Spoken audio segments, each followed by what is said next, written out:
Bonjour, bienvenue dans ma bibliothèque. Nous sommes à Montréal le 12 octobre 2014. Mon nom est Bruno Lalonde. Alors, une petite vidéo à un objet assez étonnant.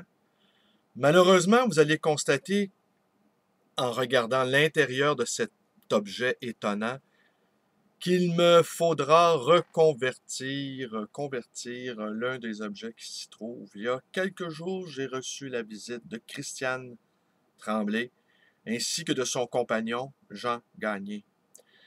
Jean Gagné est un cinéaste. Vous connaissez sans doute les deux frères Gagné, Jean et Serge Gagné, qui, dans la lignée de Lynx inquiet, Gilles Groux, pratiquent un cinéma documentaire près de la vérité, un cinéma documentaire incarné, qui est une sorte de pied de nez aux productions industrialisées qu'on nous sert bien trop souvent.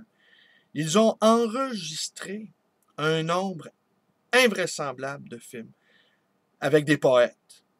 Je pense ici à Patrick Straham, Gaston Miron. J'ai cru comprendre que Claude Gauvreau figurait dans le lot, ainsi que Denis Vanier. Et c'est ce que je vais vous montrer a un lien. En fait, c'est un truc de Denis Vanier. Alors, je les invite également, s'ils veulent écrire un texte avec photo à l'appui, nous racontant leur parcours de cinéaste. Et la compagnie à numéro, dont je suis le PDG, serait ravie de les publier. Petit tirage, comme il va de soi. Les choses que nous aimons, eh bien, ne sont pas destinées pour le plus grand nombre. Vous le savez. Aimer des poètes obscurs, eh bien, on remportera pas des records sur YouTube. Vous vous en doutez bien. Mais je pense qu'il est temps que quelqu'un également fasse un documentaire sur les frères Gagné. Un documentaire sur des documentaristes. Car leur démarche est si tenace, si pugnace, si créative depuis tant d'années qu'ils mériteraient enfin qu'on se penche sur eux et leur méthode. Avant d'enregistrer cette petite vidéo également, je pensais à cette chose assez singulière que deux frères œuvrent ainsi, comme ça, dans le monde du cinéma.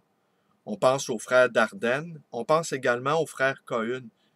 Frères Dardenne qui pratiquent également un cinéma vérité, un cinéma caméra à l'épaule, qui s'approche au plus près des choses, comme les frères Gagné. Sauf que les frères Gagné, au lieu de décrire la misère d'un certain prolétariat bruxellois, eh bien, ils nous offrent la parole de poètes, la parole enchantée de ces grands insurgés, de ces grands transparents que sont les poètes. Place à la magie. Alors voilà, je vous montre ceci. Je fais pivoter l'objet. Un objet qui a été fabriqué par le relieur fou Robert Tanguay. Approche. Alors, qu'est-ce que c'est pour que vous puissiez bien voir? Peut-être que là, vous en avez une petite idée de à quoi ça ressemble. Avez-vous deviné ce que c'est? Maintenant? Oh, je n'irai pas jusqu'à titiller la pointe de ces globes fascinants. Mais je vais maintenant en ouvrir l'intérieur. Alors ici, on y lit, attendez. Discipline et anarchie. Une petite araignée qui grimpe. Alors, je l'ouvre. N'est-ce pas? Vous voyez bien?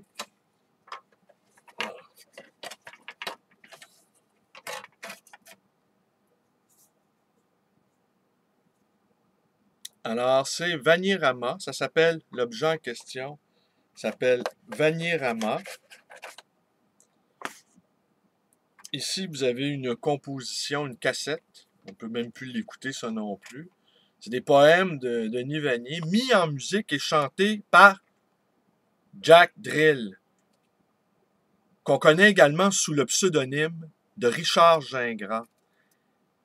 Et Gingras également est un confrère libraire. Mais rien ne les arrête, ces libraires-là. Franchement, je pense qu'au fond, les libraires se cachent pour écrire. Les libraires se cachent pour vivre vraiment. Derrière la façade de leur boutique se cachent de dangereux trublions. Alors, mon exemplaire, attendez, envoyé. Alors, je dépose les précieux saints. Alors, le petit boîtier,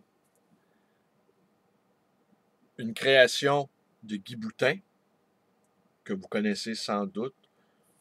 Un graphitiste également. Il a fait la page couverture, si je ne m'abuse, du dernier numéro, du numéro consacré à José Yvon. Jet d'encre, une autre revue dont il nous faudrait bien parler. Alors, Vanirama.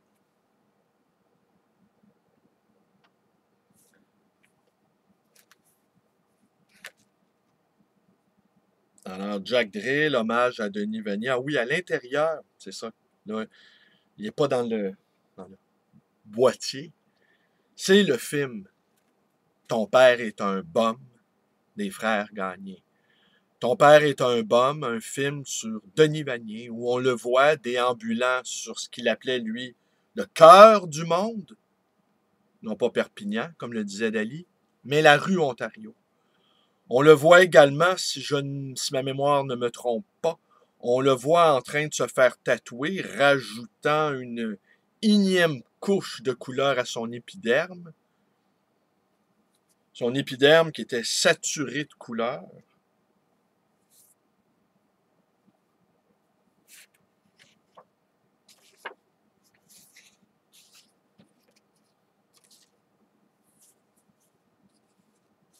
Alors, une petite citation de Goethe.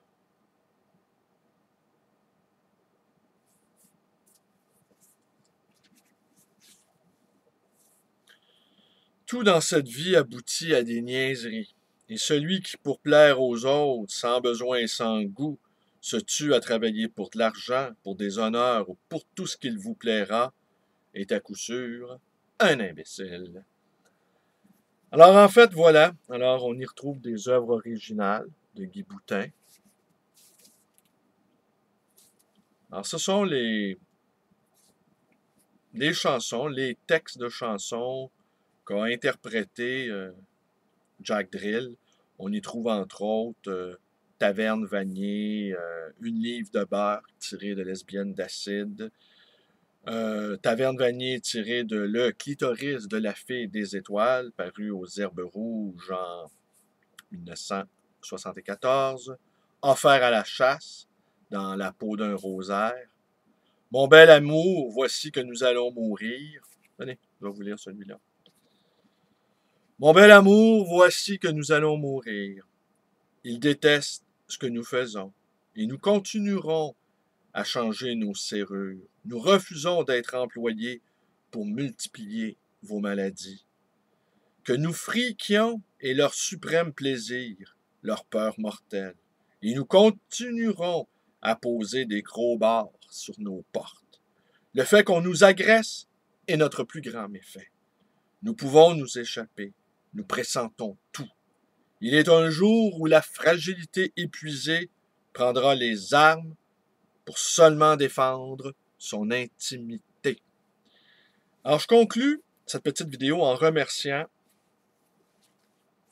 Jean Gagné ainsi que sa compagne, Christiane Tremblay, qui m'ont rendu donc visite à ma librairie il y a quelques jours et qui également m'ont offert des recueils de poésie, dont deux, de Pierrot Léger, que vous connaissez sans doute, Pierrot le Fou, Pierrot Léger, ami de Gilbert Langevin et de mon père.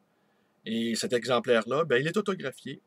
Et ils m'ont apporté aussi un livre de mon père. Je suis en train, Rafale de Brest. Je commence à avoir une belle collection de livres ayant appartenu à mon père que l'on m'offre. C'est assez bizarre. C'est des gestes d'amitié qui me touchent, ça va de soi. Mais ça reste quand même étonnant pour moi que ces gages-là d'amitié que l'on m'offre, eh bien, c'est des recueils de poésie de ce père mythocrate, comme doivent l'être tous les poètes. Deux fonctions au poète. Écrire avec précision et fabriquer sa propre statue. C'est à l'opposé de la démarche, rigueur d'un côté, extravagance de l'autre. Précision chirurgicale d'un côté, magnificence de l'autre. Voilà. Alors, un poète, ça écrit, et un poète, ça vaque. Ça fait longtemps qu'on ne l'a pas dit, celle-là. Ça dit bien. Alors aujourd'hui, je travaille. On est le 12. Je travaille, je m'en vais travailler. J'enregistre ceci. Et puis, je m'en vais travailler. Je travaille sans relâche. Je ne sais plus quoi faire d'autre que travailler, de toute façon. Qu'est-ce qu'il nous reste à faire à un moment donné dans la vie? Tout donner avant de décrisser. Alors, merci. Merci Jean Gagné. Merci Christiane Tremblay. J'espère que ma petite proposition ne tombera pas dans l'oreille de sourds. Préparez-nous un beau document qui nous fait la genèse, qui nous fait l'historique, qui nous fait la synthèse de votre démarche si singulière, si unique dans nos annales littéraires. Et la compagnie va se charger, à petit tirage, de le publier. Je vous remercie. Portez-vous bien. Vous connaissez la suite? La suite. Pour la suite du monde. Est-ce que je vous remonte les globes fascinants? Non, vous en avez assez vu. Vicelard personnage.